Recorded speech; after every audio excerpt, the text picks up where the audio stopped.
Alright, so here we are at the first round of the 4-color Saheeli. Um,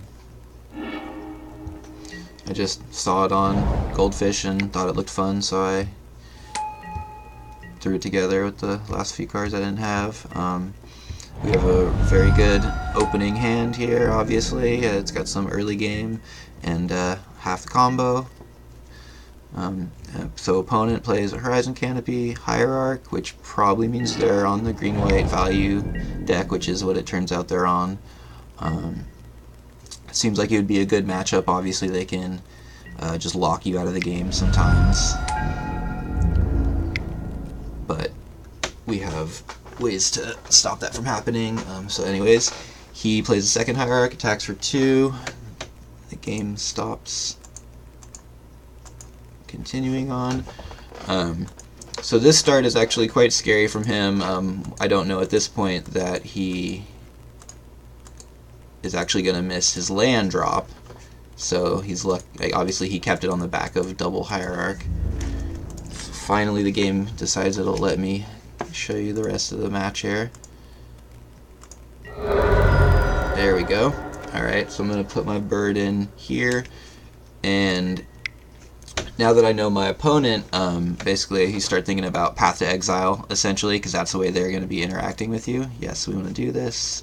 Let's just continue forward here. Moto Y, there you go.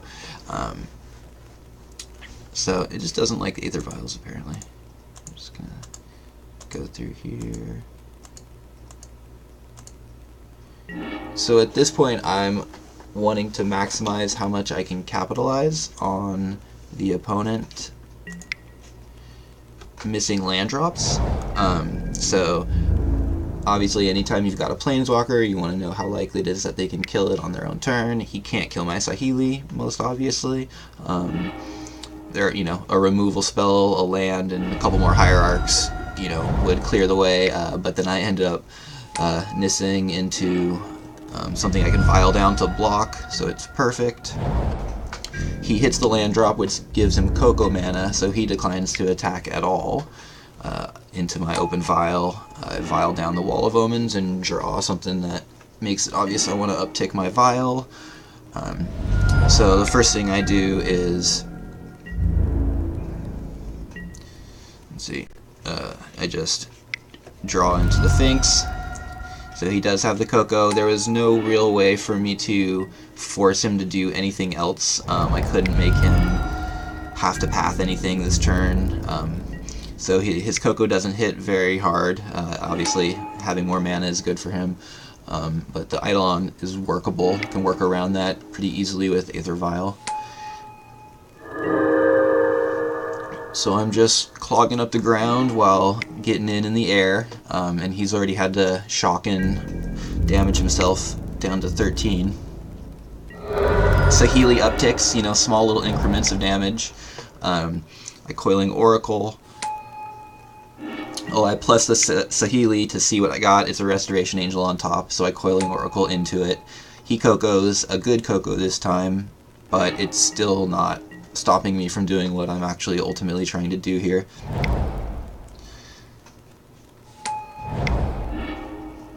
So he mini goes off here with drawing a few cards. He's looking for a path, probably, or a second path. He just wants to not lose to a combo. Obviously I'm trying to combo him now. He's seeing the Saheeli. I would have been pretty tempted still to start the Ghost Quarters, but he decided not to. I was worried about him doing that, but he didn't. So I get pretty lucky here in that, well, it's not this turn, it's the next turn, so he does get another full turn of card draw and shenanigans, and he decides with 6 cards in hand that he just wants to ping down my Saheeli. And I block. I don't need the bird at this point at all. The loyalty on Saheeli's pretty clearly much better. So there's my really good draw. And then my second really good draw. So I test him on it. He has a path.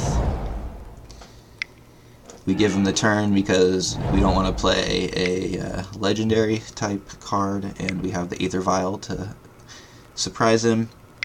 He goes for the Gavany, and I respond afterwards. I Reflector Mage his scariest card, which is allowing him to do broken things. He puts out a Tireless Tracker instead, which is also pretty good, honestly, but at this point I'm just not really playing around anything. If he has the cards that are going to beat me, he has them, so I'm just going to go for the most straightforward direct win that I can get. So he takes me off my Saheeli. We're glad we have a second one.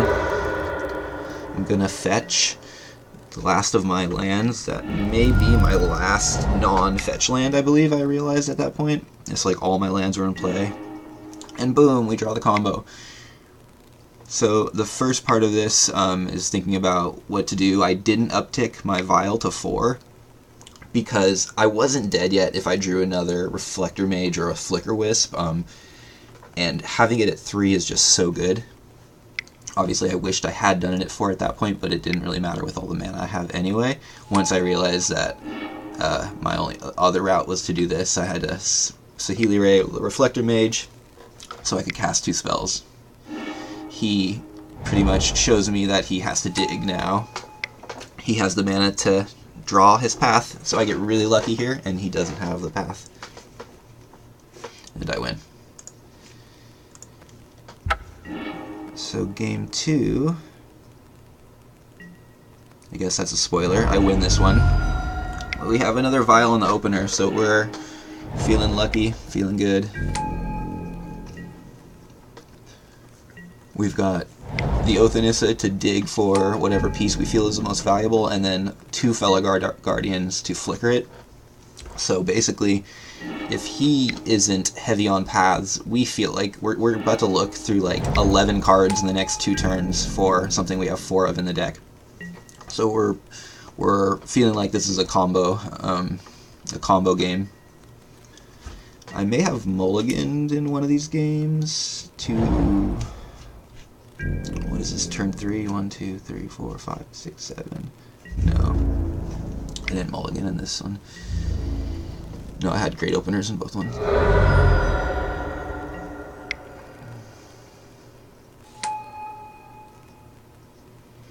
So I kind of get him here when I draw a Rest in Peace. So I'm just like, now I show him the hate cards when they actually matter. It's not like he could Coco me before I play the Grafdigger's Cage. It's not like he had anything I was scared of in the graveyard or any way to get max value from it.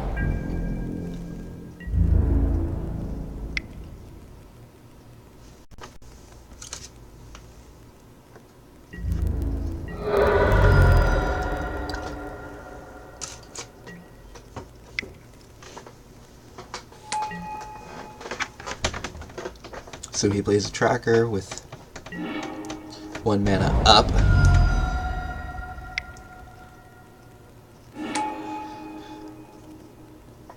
I have the Vial to return his tracker, so play out the Guardian, get a bad Oath, but get some garbage off the top as well.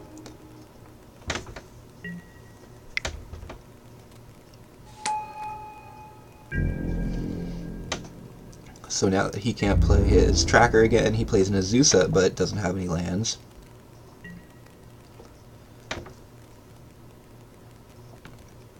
So I'm planning on doing another Oath of Nissa bounce here. But I don't have to, because I just draw the Saheeli. So that's like, that kind of shows just how much this deck can dig for the pieces it wants. You know, Flicker Wisping, Coiling Oracles, or Wall of Omens. You know, and Oath of Nissa is kind of the ultimate one. But each of them have their own, because obviously, like, a Restoration Angel doesn't interact with the Oath of Nissas in the same way that Guardians or Flicker Wisp does. So yeah, anyways, we'll load up another one after this.